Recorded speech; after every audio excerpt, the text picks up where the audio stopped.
Okay, while James is getting the slide up, I just wanted to point out that in our living room this evening, we've also got a piece of art. Okay, well, two pieces actually. So there's this one, and you're welcome to come up and look at it after, or even now. And then we've got this one, all right? Now the reason I brought these in as part of our decor, you will see these are supposed to be African art. And there's been a lot of talk about, the influence of white people, black people. And so I thought this is really, really apt. This is a sculpture by a Kenyan lady called Maggie Otieno. And this is a piece of art by another Kenyan called Geraldine Roberts. And if you look at it, it is the same African face.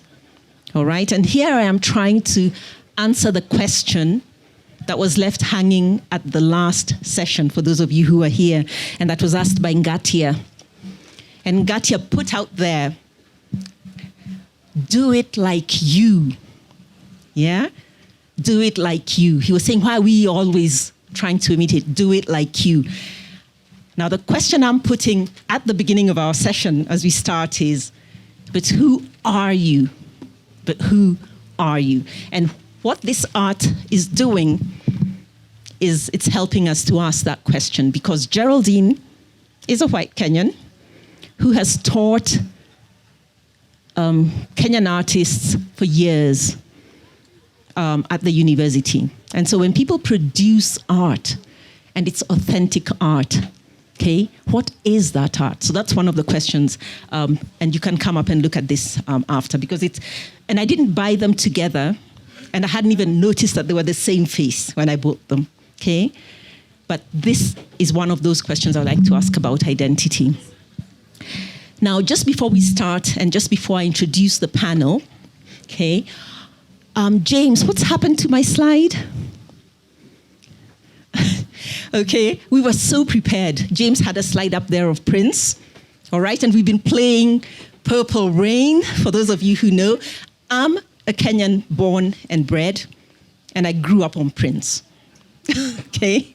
That's why I was blasting Prince, because the question I was asking myself, given that we're looking at arts and culture and authenticity and identity and all the big questions that were raised in plenary by Yvonne this morning, is that big question of identity, okay?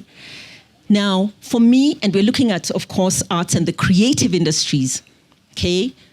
How we develop a creative industry out of the arts. Prince, for me, was one of those first artists who rebelled against the slavery, okay, of the multinational or the conglomerate or the big company. Okay, and the picture that you're looking at up there on that black screen that James is struggling to put up for us is Prince with slave emblazoned on the side of his cheek. Okay, and after that, he will show you a picture of Prince again, okay, fighting for his name, which is owned by Warner Brothers, okay, but this time, because he cannot use his name that he says he was given by his mother, he becomes a symbol, okay?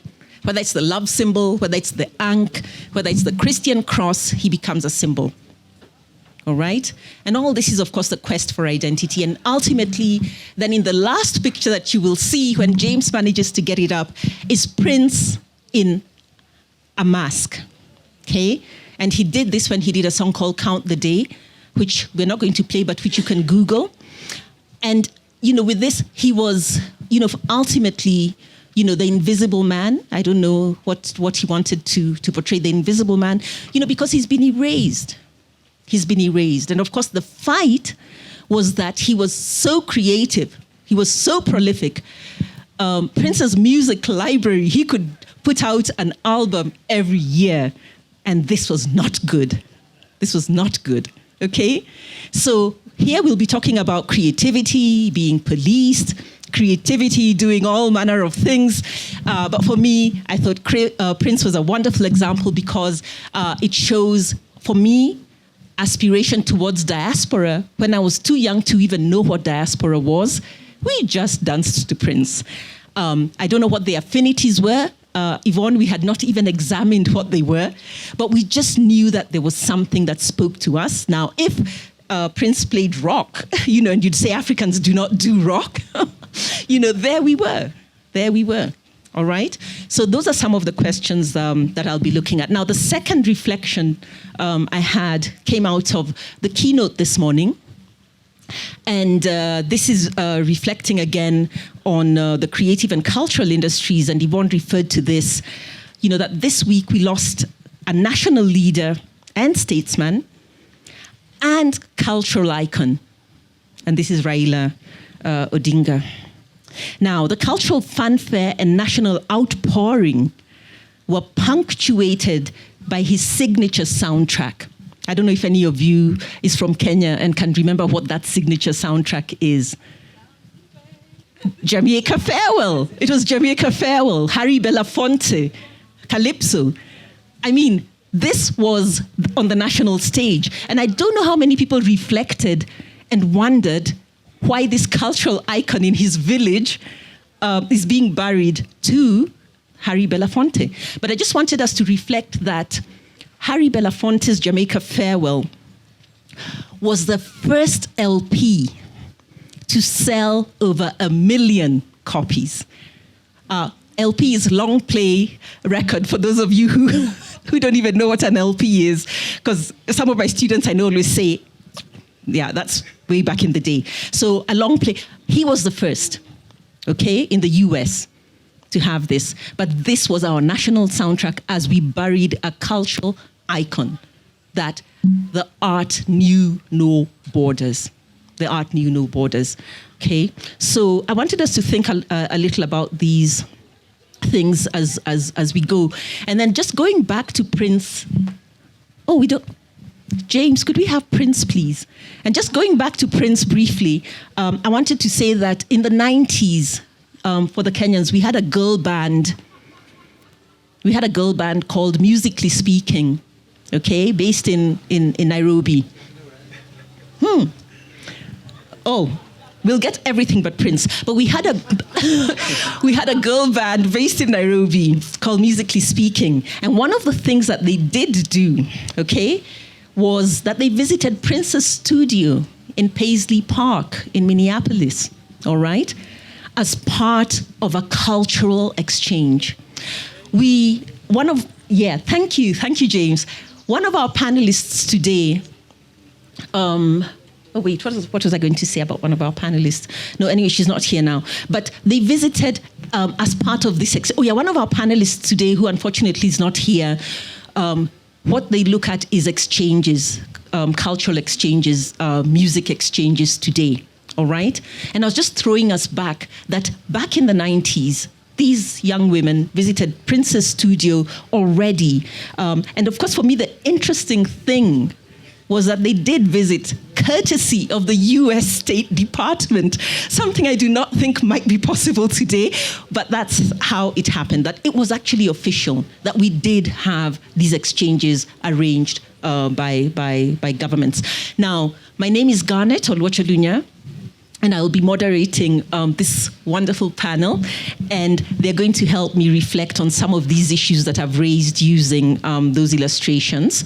And James, you can show us the other Prince pictures, just the symbol, if you can.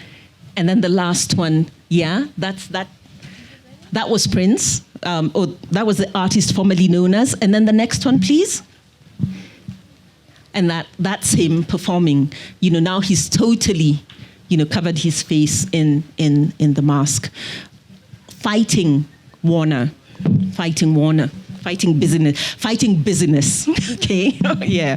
All right, and so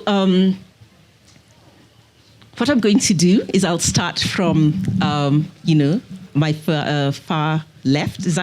Far right. With you, Binkady, and if you can just tell us your name, where you're from, and just very briefly what you do, and then we'll have the same for my other two panelists. Yeah. First of all, hello. I'm very happy to be here. It's my first time in Kenya, and I'm very grateful also for the invitation and the opportunity to talk with you today. My name is Binkady-Emmanuel HIÉ. I'm from Paris, France. I was born and raised in France, in the southwest of France, from a French mom and a Burkinabe dad. My dad is from Burkina Faso. I was trained as a lawyer. Then I shifted to work in arts and culture because it's been my passion, especially performing arts. My father is a professional musician from traditional instruments from West Africa, balafon, djembe, etc. So I grew up around music. I grew up around performing arts, dance, circus, etc. And I really wanted to, have my job focus on this industry. So I switched jobs and I ended up working at the Paris Opera in fundraising. And I left the Paris Opera in 2020. Maybe I will be able to come back to the circumstances during the conversation, but I left the opera in 2021 to start my own company that is aimed to tackle the racial issue in France, and especially to have the black conversation in France. And I have 3 branches of activity. First branch that is about consulting with companies. So I work as a diversity and inclusion consultant with organization, and I focus on anti-racism. I work as a talent manager, and I work mainly with black or Afro-descendant artists, mainly on image, so press, brands, PR, etc.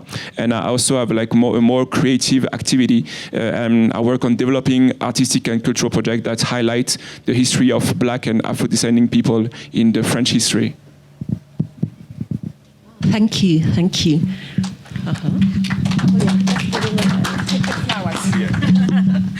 Hi everyone, my name is Sylvie Njobati. I am from Cameroon. I am an artist, a filmmaker, and I also curate different forms of art.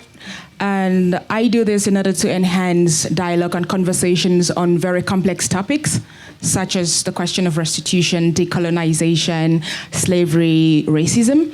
And I'm also an activist, and my activism for the past 5 years has been focused on the restitution of colonially looted heritage in Europe back to Africa. And so far... Oh, no. Okay. They're common here. They live in the forest, so don't worry. I'm also the founder of Regardless. Regardless is an art and culture organization with a mandate to promote, protect, and preserve different forms of artistic expressions and also cultural heritage at risk of colonial loot, climate change, armed conflict, and other disasters. And I'm also a mother. And my daughter is 8 years old, and I'm a proud mother. Thank you. Okay, Kim. I've been walking with my face held to the sun, weight on my shoulder, a bullet in my gun, and I've got eyes in the back of my head, just in case I have to run. I do what I can, where I am, what I am for my people, till the clouds roll back and the stars fill the night. That's why I'm gonna stand up, take my people with me. Together we are going to a brand new home, far across the river. I see freedom flowing, calling me to answer. Keep on keeping on, I can feel it in my bones. So I don't start with music because I'm a singer. I do that. My name is Kim Poole. I'm a performing artist. I start with music because it's essential that I bring the vibration of my ancestors into the room. That is my musical libation. I'm the daughter of Jacqueline Kaiser. I'm the granddaughter of Mary McClary and Dorothy Pettaway. And I'm the great-granddaughter of Alvinia. And for me, as a black woman that was born in Baltimore, at some point in that story of my lineage, we lose track of names, we lose track of locations because of the great disruption and the great what we call Ma'afa, disruption in the Swahili language. And so for me, I'm here at this table as the founder of the Teaching Artists Institute. Culture is the new currency. Culture is the new currency. And we're here because we understand that our culture is not music, it's not art, it's not visual arts, it is everything. The artists and the culture creatives, we define reality. And if we don't fully understand cultural reparations, this conversation is null and void. This festival is null and void. All of the cases that we have at the United Nations, the financial compensation that some of the countries around the world have already received is null and void. Without cultural reparations, all the money given to us will be fed back into this system of capitalism, and we will be in the same position at the bottom rung in a generation. Without cultural reparations that teach us our value system and teach us how to work cooperatively, teach us how to heal from the inside out. Without the artist and the culture worker defining reality for us, reclaiming our heritage, we will never fully calculate the reparation we owe ourselves. And so I'll stop there. Okay, thank you. Thank you for that wonderful introduction. Thank you. Some of the questions we'll be reflecting on, and like I started, just thinking through these things, is that the creative industry itself, as we were told very powerfully this morning, has not been immune to things like violence, inequality, and the suppression of certain voices. In other words, the arts can be a means of liberation, which is, I think, what Kim has just demonstrated very powerfully. Right. They can also become spaces where the voices and works of Africans and Americans of African descent are marginalized or silenced. Okay, so our panelists will take us through. And we've already started very powerfully what it means to repair through arts and culture. Okay, how this world can itself, be repaired. And I'll give you some guiding framework just so you speak to some of these issues. And I'll start with Binkady-Emmanuel. How do you think artistic practice confronts the erasure and silencing of slavery and colonial injustices in different contexts? Can you just help us think through that question? Yeah, absolutely. I think this question is very interesting because I'm talking from a diaspora point of view. I told you I was born and raised in France, so also that's the testimony that I bring today, different from maybe what we heard this morning from people from the continent. And as a French person, France is a country that has a very violent history with the African continent through slavery and then colonialism. And it's a country that has a very hard time also in including this history in the national narrative. And I think that the artistic institution can also be some places that embody this heritage and that need also to be exposed for this and to work on the heritage, especially when in institutions like the Paris Opera with these performing arts, you tell stories on stage with people that embody some stories on stage. It's also a way to get further from this colonial background. So I want to start here my presentation with my experience from the Paris Opera. Actually, I told you I was trained as a lawyer. Then I worked in fundraising at the Paris Opera. And I was working at the Paris Opera in 2020 when COVID happened. And then George Floyd was murdered in the US. After the murder of George Floyd, remember, there was this kind of global conversation on racism, on lack of diversity, on lack of representation in all different fields. And art and culture were not, ignored from this conversation. This is the moment that we chose with some colleagues from the Paris Opera, black people from the ballet company. So the Paris Opera, there is a ballet company of 150 dancers, there is a choir, and there is an orchestra. In the ballet company, out of these 154 dancers, there were at the time 5 black dancers, actually 5 light-skinned mixed dancers, which also brings the issue of colorism, but already so 5 black dancers. And with these 5 friends, people that I'm friends with, we decided to take this opportunity of this global conversation on racism to open a conversation about racism and the black issue within this very old institution. I don't know if you know, but the Paris Opera is one of the oldest artistic institutions in Europe. It was founded by Louis XIV in the 17th century. So it's an institution that is 350 years old. So we decided that, and the conversation about racism and the presence of black people inside this big house was a taboo. Like, it was not a question that was discussed. There was a lot of problems and also a lack of representation of black people. There is a lot of black people in France, and this institution was not representing what is the French society, and especially the Parisian society, which is a very multicultural city. So we decided to use this moment of mediatization of this conversation to open this conversation about the history of racism in this house. And we decided to write a manifesto that was titled De la question raciale à l'Opéra de Paris, about the racial issue at the Paris Opera, that was actually summing the different structural problems that this house had with racism, and especially black people. So it was a matter of the representation in the works, in operas and ballet, the way non-white people were represented in sometimes a very stereotypical representation from works that date from the 19th century, for example.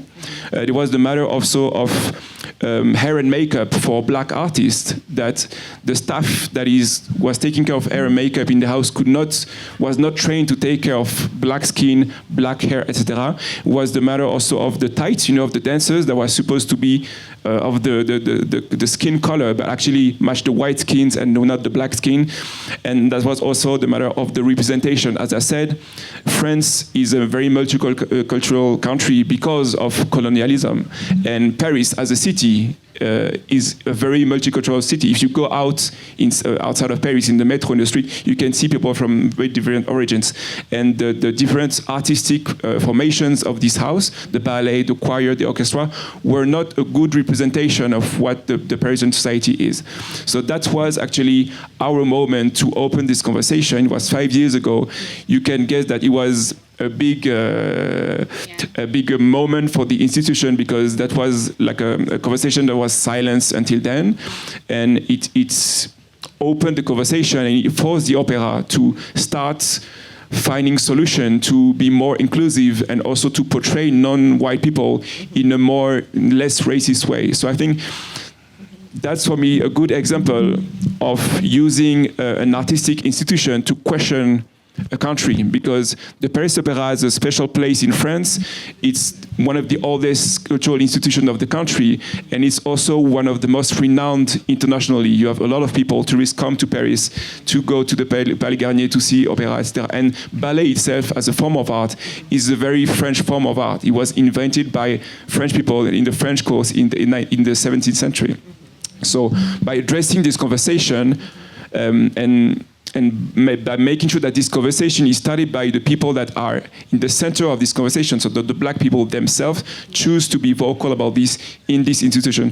It was, for us, a way to start a national conversation, because it was not a conversation inside the opera, but then it was a media coverage that was kind of national and started, a global conversation about what is French art and where are the non-white French artists, and do these institutions have done the work on decolonizing in order to be more representative of the general French society. So I think, for me, that was the first example that I had to give. And another example is that I think especially performing arts are a very good way to tell this kind of alternative stories that you cannot find in the curriculum. I left school now for maybe 2 decades, so it's far away, but I have no memories as a young French person of black people in my history books, So you learn the French history through this very white lens,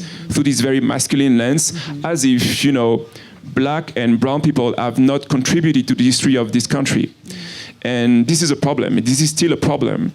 And I think nowadays, and it's very exciting, and not only in France, but I have examples from other European countries such as Sweden, arts, cinema, performing arts, books, literature can be also a way to trying to tell some stories that you will never learn at school. I give an example. One of the artists that I managed, his name is Guillaume Diop. He was part of the small group of black artists that I wrote this manifesto with in 2020. Guillaume is mixed. His dad is from Senegal. His mom is French.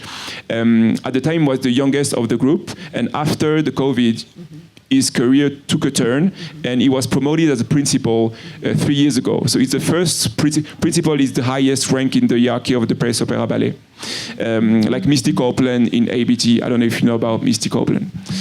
So Guillaume was promoted in 2023 as a principal dancer at the Paris Opera. He's the first black person being in this position in the history of the house. So of course, this has been and this will be a topic for all of his career, to be this kind of symbol of role model of representation of a more diverse France.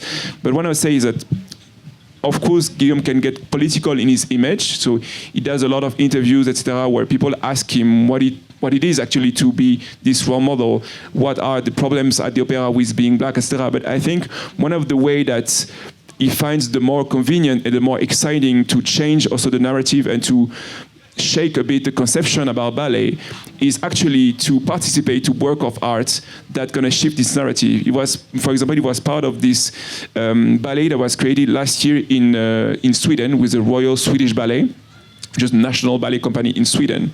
And the ballet is called Gustavia, and Gustavia tells the story of Gustave Badin. Gustave Badin was a man that was born in Africa, probably on the western coast, Senegal, probably, in the 18th century. He was enslaved.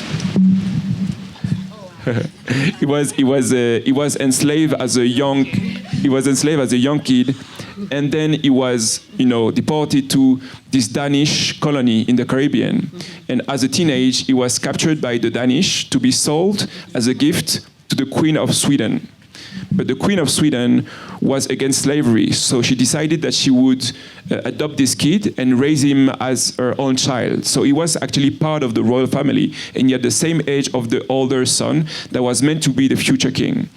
At the time, so it's the 18th century, at the time, Paris and the French art and culture were really like the epitome of nobility and chic, etc. So all the European courts tended to copy, what was the trend and what was the fashion in the French courts. So young aristocrats were trained as ballet dancer. Ballet was part of the education. You had like sword fighting, music, etc., and ballet, because it teaches you to have a posture, to have elegance and grace, etc. And so this kid that was now a prince, a black prince of Sweden, was taught ballet from very young age and became actually a ballet star in the very early ages of the Royal Swedish Ballet. So it's the 18th century in Sweden, and you have a black ballet star at this time. And so this production, Gustavia, was all about this story, and they picked Guillaume to play this young prince. And for the Swedish people, this story is not known. So if you ask most Swedish people, they don't know about this black prince. They know about his brother that became a big king that is very renowned, but this black prince, they don't know about him. And I think that this ballet, that actually was a huge success in the box office, was a great way for Swedish people to discover the hidden part of their history that they would never learn, at school. And I think it's also a good way because it's like a non-confrontational debate. It's not a debate. You just put a story like this and let people question, why is it the first time that I heard of this story? Why didn't I learn about this story before? Thank you very much. I think we'll leave it there for a minute, and move to Sylvie so she can also tell us a little bit. And Sylvie, I wanted to just frame your ideas, your thoughts around the role of the creative industry in erasing and suppressing certain voices and representations. I don't know if you can speak a little bit to that. Yeah, of course. How much time do we have? Sorry. A lot of time. Okay. 5 minutes. Oh, okay. You have like 5 minutes. Okay, sad enough. Okay. Yeah. Because we'll come back, at the end. Yeah. Yeah, the creative industry played a key role in enhancing colonial propaganda. But sadly enough, also the culture industry or culture was weaponized during the colonial times. And of course, we were suppressed in different ways. We were told that our black hair, our black natural Afro hair is not beautiful, which is part of our culture. We were told, no, your objects are too fetish and too barbaric to be around human existence, and so we will take them to Europe and put them in our museums. We were told that our languages were not fit for speaking, and we'll have to adopt either French, English, Portuguese, or any other language. And so there are several ways that the creative industry was used by the colonizers to suppress the African people. And a key thing to note is that they used it to attack our identity, because they know that if our identity is stripped off, then it opens the Pandora box and access to other spaces in our lives. And it also gives them the chance for extractivism, to extract from Africa. But one thing that I really find interesting is that the same creative industry has potential to enhance conversations on reparations, to redress the same problems that were caused by, the creative industry. And I take an example of film. Film is a very powerful means of communication. And as I worked with a couple of museums in Germany to unearth African heritage that is stored in German museums, you realized how much film was used as a propaganda tool. There were films that were produced which were basically showing how primitive Africans were, and I think that they still think that we are still primitive in this age that we speak. So there were films that would show how barbaric our objects were. But then also, these films no longer serve their purpose in this time. These films have been used as evidence in the process of truth-seeking and truth-speaking. And I give an example of a film that we found in an archive in Germany. And this film basically was produced by a colonial military personnel. And in the film, he had spoken a lot about how some people where I come from, how they looked more like monkeys. And he also mentioned how many people he had killed and how he looted objects. He burnt down the palace and looted objects. Now, fast forward to 2023, this film, though at the time held power to protect colonial acquisitions, this time it played against them, because that's what we used as evidence to then say the context of acquisition of objects that were looted in colonial context were violent, and it's documented in this film. And so we make a case for restitution. One thing I also wanted to mention is that when you look at the creative industry, how it has evolved over time, you would see that the creatives are using it to really counter the narratives that were built during the colonial times. And the power of the creative art can be seen today where we are. We all can testify to this festival, which is an artistic intervention. We can all testify to how much it speaks and opens conversations. It opens dialogues. And so when we talk about suppression of, people, voices by the creative industry, I don't like to focus on the negative. I like to look at how we can turn that into our favor. There is another example that I would give today. When they were playing the drummers, they did mention that the drums were sounds of resistance to colonialism.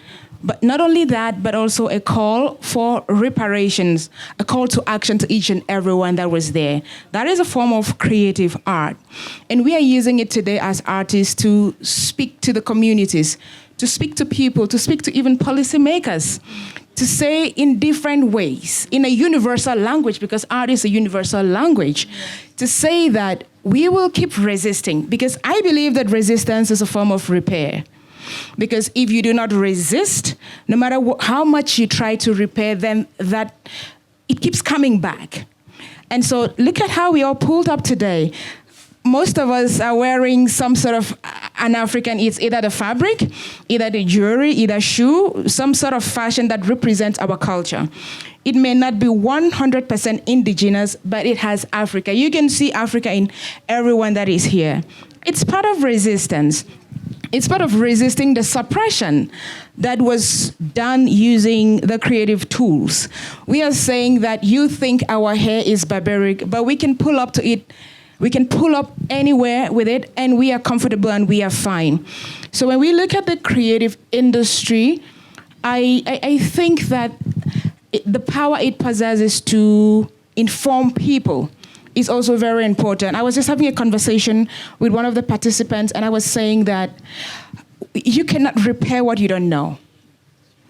And I think that is where the creative industry comes in really powerfully. It is an inclusive way of having dialogue. It is fun. We were all dancing when drummers were, playing. You really get to participate in change making without feeling the pressure on you when you employ artistic means to conversations. And I think that for the creative industries, we also have other forms of art that can really inform beyond spaces, beyond organized spaces like this.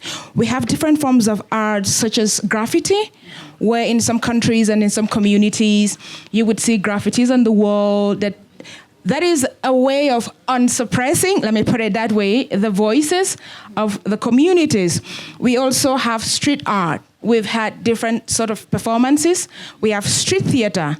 And these are very creative and fun ways of opening conversation. So I believe that the creative industry has that potential.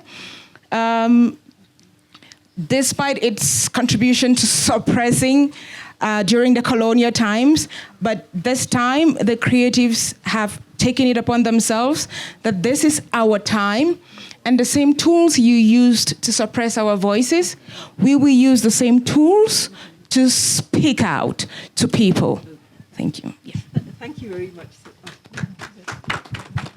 Thank you very much, Sylvie. I had a moment this morning when I was getting dressed to come here, because I really did not see the memo about putting on something nice and colorful. And I looked in the mirror and I thought, I'm African. Yeah. I'm African. Well, that's who I am, So again, having to perform Africanness, for me, that is one of those other big questions I keep asking, even though I will say that I do have my token piece of African jewelry that's made by a Nigerian artist who lives in Nairobi, fantastic jewelry maker. But these are some of those questions. Why do I have to perform African? I just am. But I'll leave that question there and go to, very, very quickly, to Kim. Kim, I want to frame your thoughts a little bit. The role of culture in linking historical injustices with present-day struggles. Help us think this through. Yeah, that's a heavy question, linking historical injustices to present day. Artists have always been the bullhorn of truth. There isn't any point in our history where we weren't on the front line. But as a Black woman from the historic diaspora living in Baltimore, everybody's an artist. And I see that same reflection when I'm in South Africa, and at any moment they can break out in song and become a choir. At any given Sunday, everybody sings. We are the rhythm people. In the beginning was heart drum. With this vibration, we gave rhythm to the world. On this beat, we sing life. And so I think first it's important that we always start with definitions. I feel that when we think of the artist as the expert, that's really a European concept, that the artist, or let's say the museum, right? From Greek mythology, the muse, it has to flow. And only when you're in the museum and the muse flows through you, can you tap into that vibration and elevate and connect. But the truth is that we are the rhythm people. We are vibration. We are the connection. The embodiment of every one of us in here are the same vibration of our ancestors. It takes me back to the Negro spiritual. When I think about the songs that my ancestors sang in those fields, they're just as relevant on Sunday morning today, any given Sunday. I think the rhythm is what grounds us, is what reminds us of that continuity, that continual connection. We are past, present, and future. When I talk about how we redefine, that is a part of the cultural reparation. We don't even realize the depth of the malady, how we define our language, our concepts of time and space. They're all Eurocentric. They were all created for us. We're even in the context of this conversation, using tools that were given to us. Time for the African person is past, present, and future, all at the same time. My ancestors are present. The future is now. Our reparative future, we are creating it in this moment. This was in an idea in somebody's mind, and it existed then, and now I'm sitting with you, and people are already pollinating and cross-pollinating what's next. And so when you ask me how is the artist class, connecting past injustices to, our current situation, I just want you to know that our past situation and our current situation is the same situation, and the same artist, Miles Davis, when I think about my musical lineage as a performing artist, that comes out of me. Sometimes when I'm on stage, I feel like Nina Simone. You can't tell me, different. And so I think it's important for us to, they would say decolonize, but I'm going to do what you did by listening to the woman on the stage earlier. She said, it's not decolonize, it's apocalyptic. I said, listen, we need to start defining for ourselves and knowing that art is not something that the specialists, there's an artist in each one of us. Even the inception of new ideas is creativity. And the moment that you decide, I'm going to live in my authentic self, I'm going to be the authentic African I was born to be, whether I'm in Baltimore or in Kenya, you're already the embodiment of that connection. It was never severed. And the artist class, or those of us invited sometimes on stage to talk or sing about it, I hope that we're that bullhorn of truth. And we're using our platforms and influence to always carry the storyline.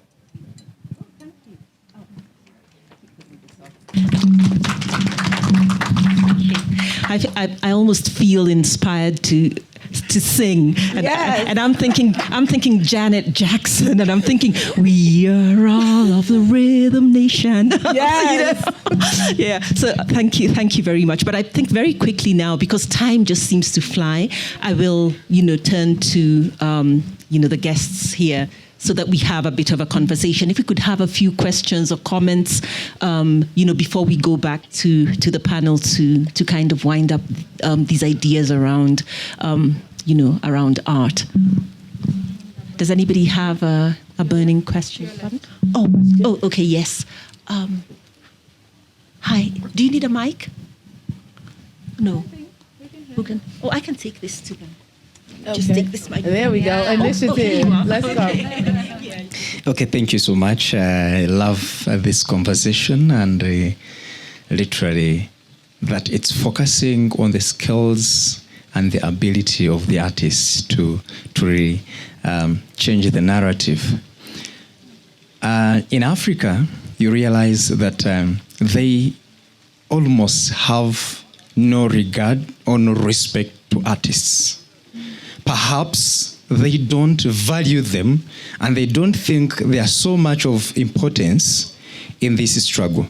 How best can we, and yet we've seen that in all circumstances, let me say that it's always artists who take the forefront to advocate against the injustices happening. So how best can we try to convince, especially the policymakers or politicians, let me name it politicians, that they should have a position at the forefront for the artists.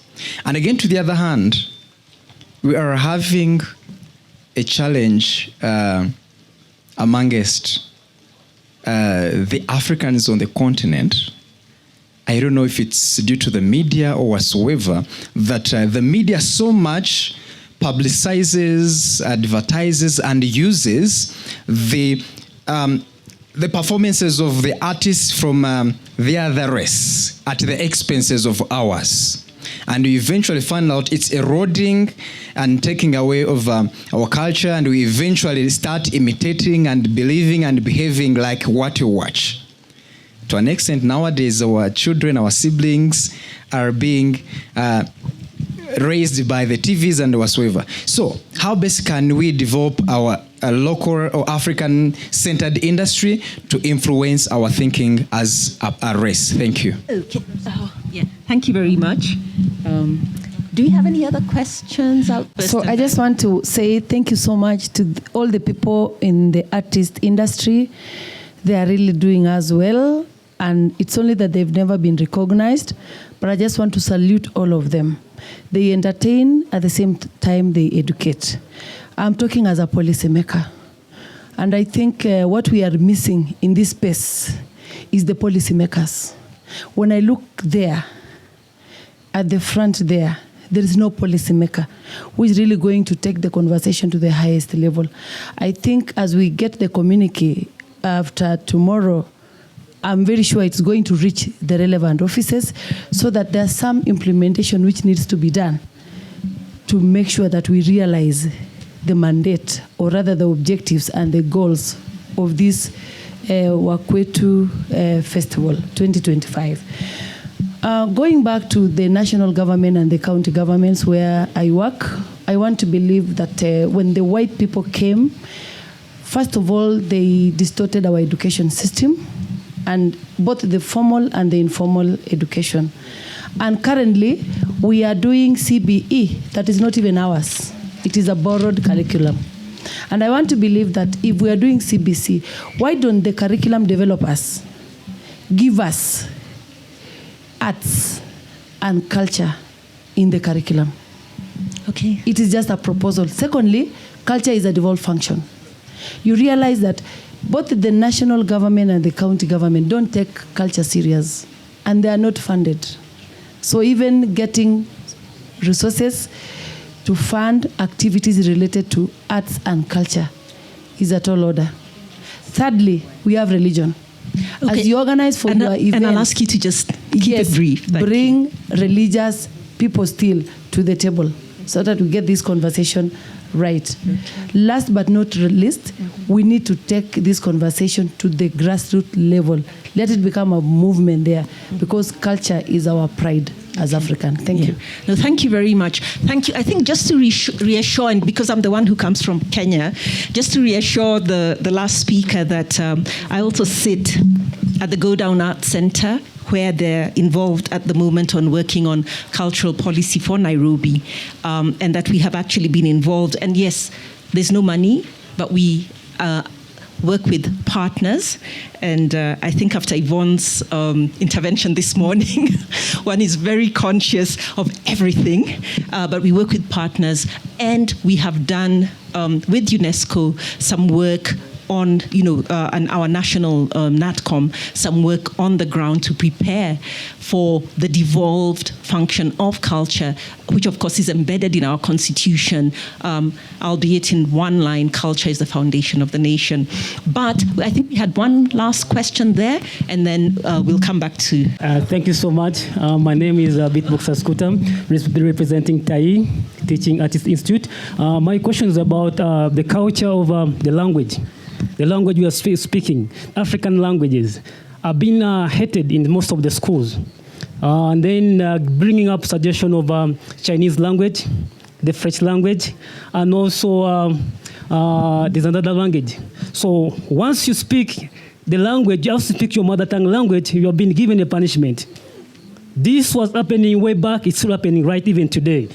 Because I'm a teacher, a music teacher, I live in Uganda, but I'm seeing this. And to me, as a teacher, I don't need to beat a child who's speaking a mother tongue language, because the child cannot explain any sentence in English. So explain in local language, like Luganda language, I get to hear that faster. But to me, punishing a child because speaking a local language doesn't make sense. Like you speak Swahili, and everyone like, no, you have done a big mistake.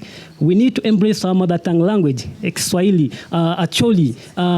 People here in Kenya, they speak raw language, Chapadola. These are our mother tongue language. Meaning in our schools here, let's abolish the other language, foreign language in our system. Let's embrace our language. Be proud of speaking your mother tongue language.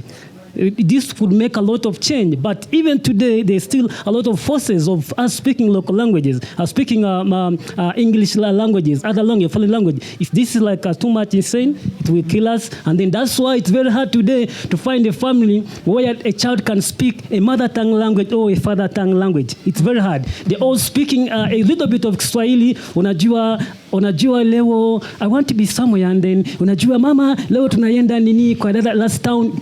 make everything in Kiswahili, brief Kiswahili. So don't bring more other words in English. Okay. Speak fluently Kiswahili. Speak fluently Luganda, fluently Acholi. Make it like your own language. Make it like your own language. Thank you so much for the blessing. Thank you. All right, and I think I'll come back. Okay, I'll take one last one and then come back to the panel. Sorry, I have to get this to you. Oh, thank you. It's on. Thank you. I'll make this very brief. Thank you. I'm a psychologist by training and also a traditional healer by training in Ghana, Senegal, and Nigeria. I am supremely concerned about those members in our community who are artists, whose music and dance really are not necessarily taking us to a higher ground. And yes, the academics can come in with all of their analysis of the subtext in there, but our young people aren't necessarily going to that subtext, and they're emulating the values that are therein. So how do we work with that so that we don't lose critical elements of our culture because they've been co-opted? Read It's Bigger Than Hip Hop and go find the 10 Commandments of hip hop. It's quite alarming. All right. Thank you. This is not working. Thank you. And so I'll come back to the panel now. You've got the questions, and you can just speak to them very, very quickly, if you don't mind, as you summarize as well. So. You want me to go? Oh, you want to go first? Okay. Okay, I just wanted to comment on the issue of language, and I appreciate the speaker who mentioned that we should be proud of our local languages. And again, it takes us back to how culture was weaponized by the colonizers, right? But also, I think a lot of it also has to do with how Africa is positioned in the global ecosystems, either by ourselves, by the politicians, some of whom, most of them lack the willpower to do so. But we really need to start reflecting on Africa and a unified language. I think that is power.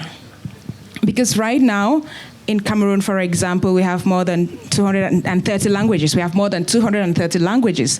And so when the conversation comes in about, okay, we're decolonizing the educational space, we're trying to decolonize the country, we need a unified language, then the question also is, whose language is it then should we build on, right?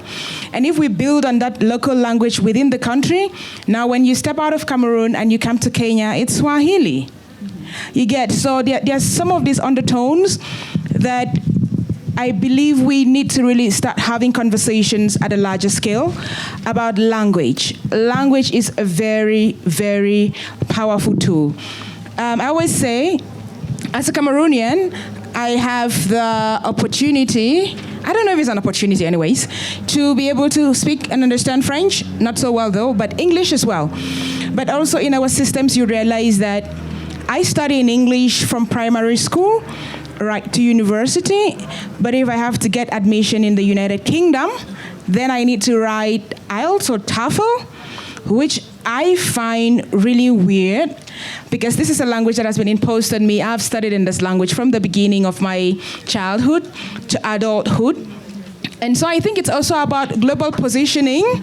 It's also about global positioning in the politics, in the global landscape.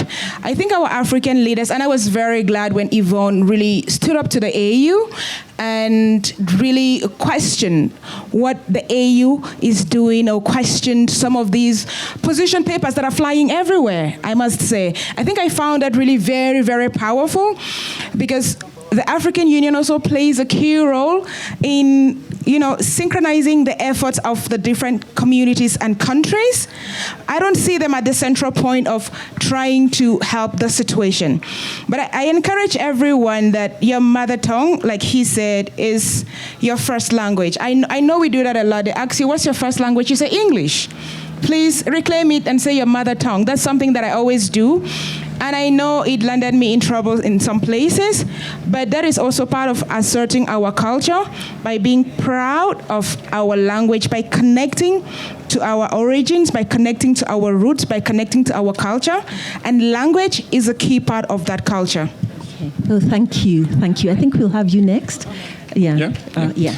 Please. Yeah. I mean, talking from the diaspora, we have this similar also problematic that our parents or grandparents that immigrated from Africa sometimes are reluctant to transmit the language because they're afraid that it's going to be something that's going to block, the child, And I think it's kind of ironic that when you have young child that speak French and German or French and English, it's like a little genius. But when you have young child that speak French and Arabic or French and Bambara or Wolof, this is seen as something, so like different contexts. But we also have this where I really regret that I don't have the language from my father's ethnic. So I know how to play some traditional instruments. So it's like I'm still satisfied with the transmission. But I think this is also a point for me to conclude, and I think maybe it's a reach from you, the first question, but I think when you speak about culture, and also developing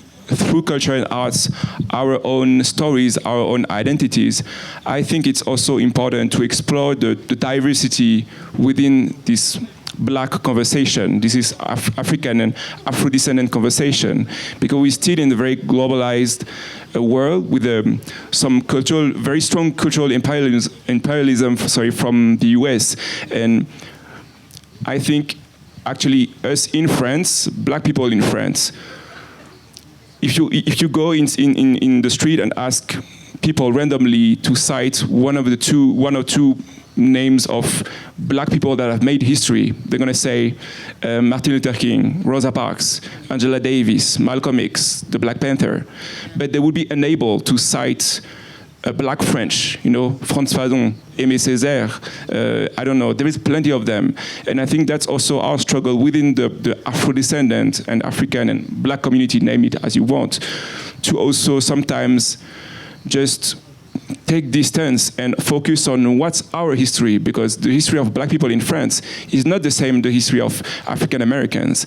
And also it's also very interesting to know the American culture, but it's also interesting to dig into our own narrative because they're closer to our identity. And I think for me that's a challenge, in this kind of Pan-African global reflection about Africans and Afro-descendants, is like we are united by the same motherland and the same story and sometimes the same violence and trauma, but we also live in spaces that have a specificity, and we are not a monolith, we're not a block, we are also a great diversity of stories. And I think it's important that we do not disappear behind the African American culture that is very inspiring, but it's not the only one. And I think that's the same. That's why I think maybe it's a stretch from one of the questions, but also the African identity is specific and needs also to be developed through arts. And Black people in Europe also have a specific story. It needs to be developed and to be also as,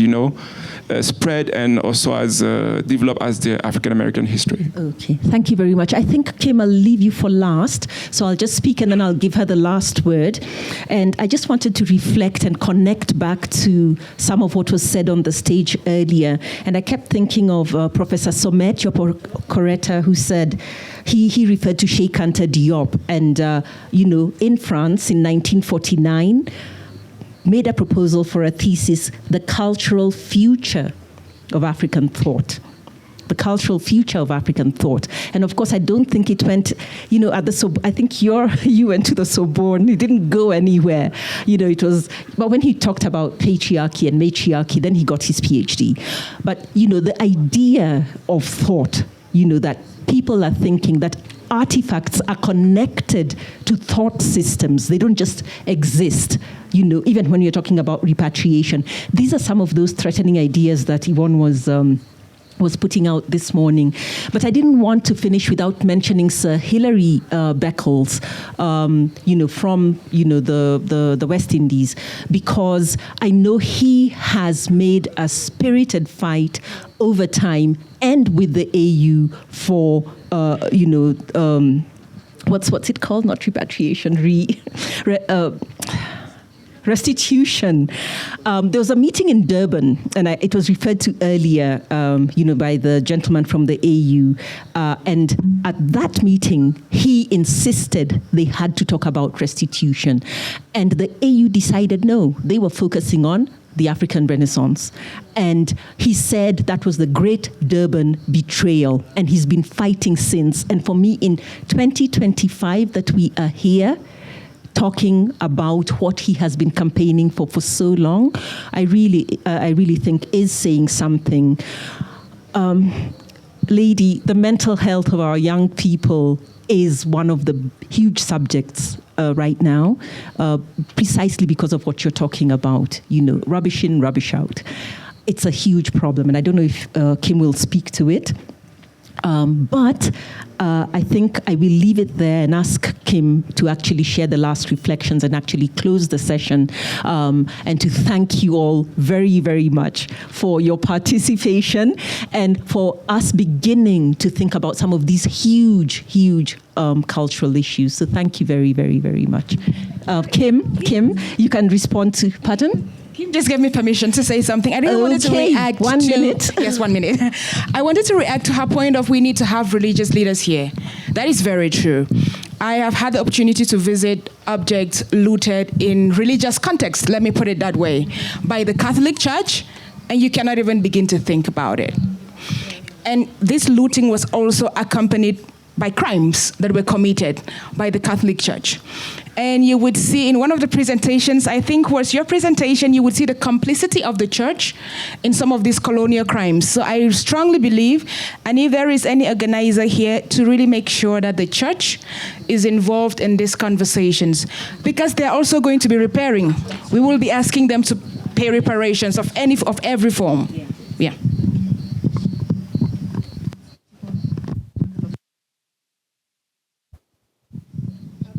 So I'm so glad that you said that. This is a lot for me to download, but I'm going to try to connect. Starting with Stephen, he said, why aren't artists valued? Why aren't artists considered as serious people, especially on the African continent? And that is a part of the trauma too. But I want to talk about things holistically. Sometimes in our education in a Eurocentric context, we've been taught that it's this or that. It's black or white, it's up or down, it's the lowest common denominator. That's how we're trying to break things down. But even the way that we think, you have to learn how to learn. Even the way that we think, our thinking systems are Eurocentric. The African worldview teaches us synergy. It's how do these things fit together? Both things can be true. Yes, we're, not serious people. And yes, we're very serious people. Yes, they keep us from decision-making tables. And then in the US, when they're looking for a token, they'll bring Nicki Minaj to represent one of the most serious issues in history. So yes and no. I think what is important with our work in the Teaching Artists Institute is that we're teaching our artists how to be bilingual.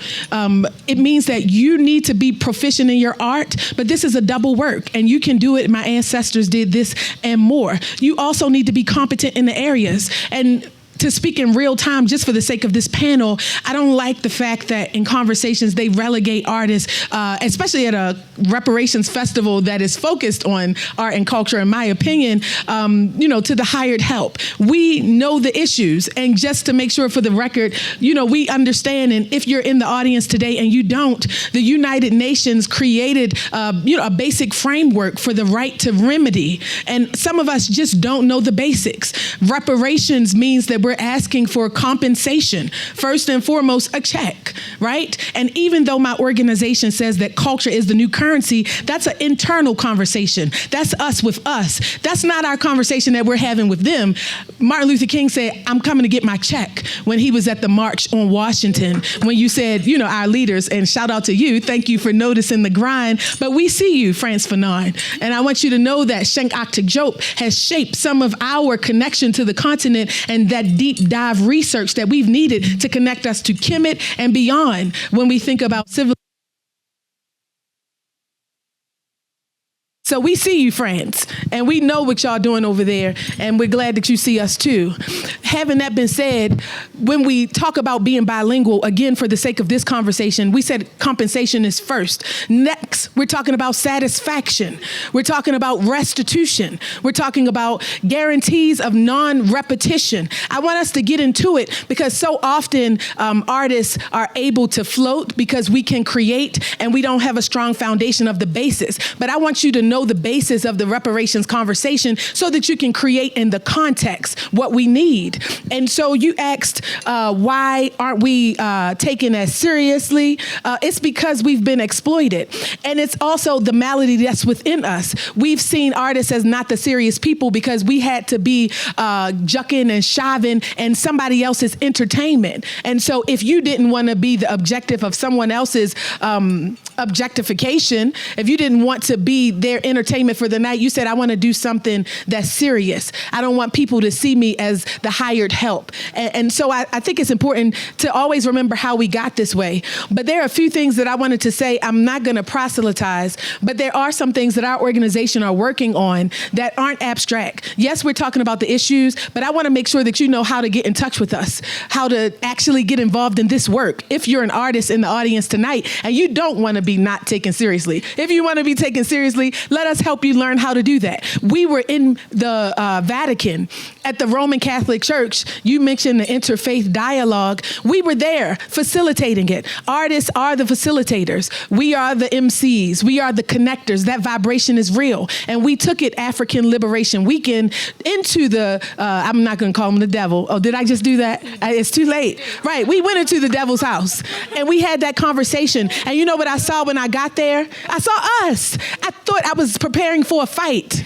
I thought, I'm going to the Vatican. I'm going to go get our stuff. They have that Vatican Museum. If you've ever been to Europe, all of the best museums are in Italy. And out of all of Italy, the best museums in Italy are in the Vatican in Rome. They have collections so much they don't even put it on display when we talk about the Black Madonna, etc.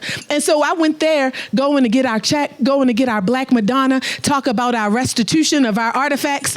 And when I got there, you know who were the gatekeepers? It was us. Yeah. It was us. And so I realized that as a culture worker, the way I needed to be taken seriously in this work was not to try to be the attorney, not to try to be the financial analyst and determine what the value is that they owe us. Yeah, we can make songs about that, but our work as the artist class is to go to our people and remind them that it is not it's not devalued or it's not demonized if you celebrate or if you practice an African spiritual system. It's important for us to say that even Christianity is an African spiritual system. When we look at Ethiopia and the Coptic Church and Lalibela and Exum, we created everything, culture, and until we get back to this value system and this foundation, we will never survive in this system that exploits us. We need global financial reform. And when we say that culture is the new currency, it's because the artist class teaches us what is of value. And we have to hold the line on that. So Stephen, when you say, how do they take us seriously? It's our job to build our own table. It's our job to make sure that we are going to be that liberated zone, that safe space, because this system will fall. We're distracted. We're paying attention to Trump. We're talking to the French. And guess what? They're on the other side of that. They're paying attention to us. When I come from the U.S., I realize that we are forced to act. We're forced to do. We never get time to just sit back and think and study and ponder our solutions. We're never allowed the space to prepare. But we need preparation for reparation. And that is the role of the artist class. Because to really give us our restitution, to really rehabilitate what was happened to us, this apocalypse that happened upon global African people, that's a world remaking exercise. Every institution has to be transformed in order for us to receive our reparation. And when that happens, because it will, and our reparative future is happening right now in this moment, I want you to be ready to be able to manage the world's resources, because right now we're not ready. And it's the artist class, our role to get us ready. So thank you. Wow. Oh, but listen, you said you wanted a song. Yeah. And so we have some artists in the room. I'm going to defer because we have so many teaching artists from Tanzania, from Uganda, y'all stand up. Come and give them something. Improvisation. Yes, the imagination of the artist class is what's going to save us. Yeah. Most of us have forgot how to dream. We forgot how to be creative. We forgot what improvisation does. We've been taught to follow rules, and we follow rules too well. I want y'all to break the rules and be comfortable with that. So y'all go ahead and create something for the people and make it nice here. Whoa, wow, wow, wow. One team. DJ need sound in this microphone. Give me some sound. Yep.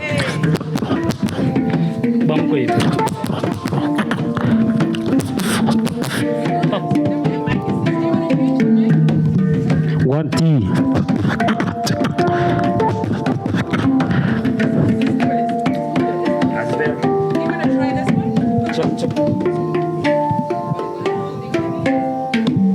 Check.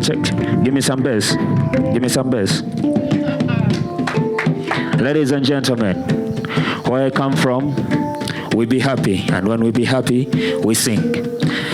So we're just going to sing two statements. When I say Echibobo, you say Chirimunyumba.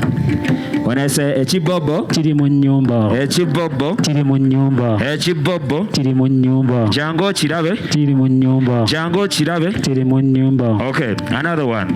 When I say Django Chirabe, you say Chicho. Django Chirabe, Chicho. Django Chirabe, Django Chirabe. Okay, the rhythm starts. Give me the rhythm.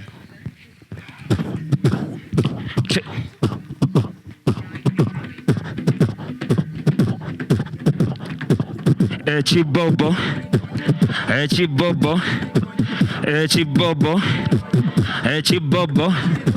Django Chirabe. I don't see you clap.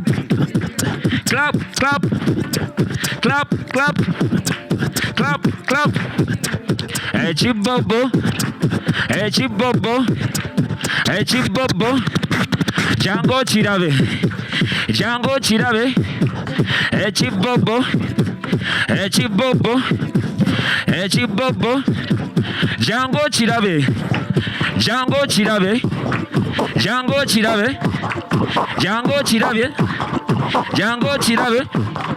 Django Chirabe. Scooter.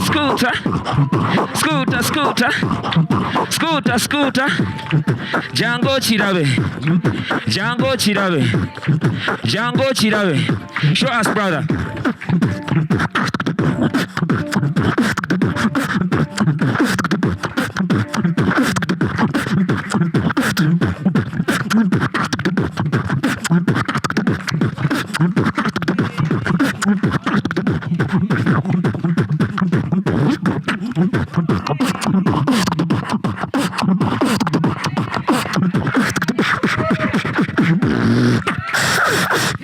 Yeah, man.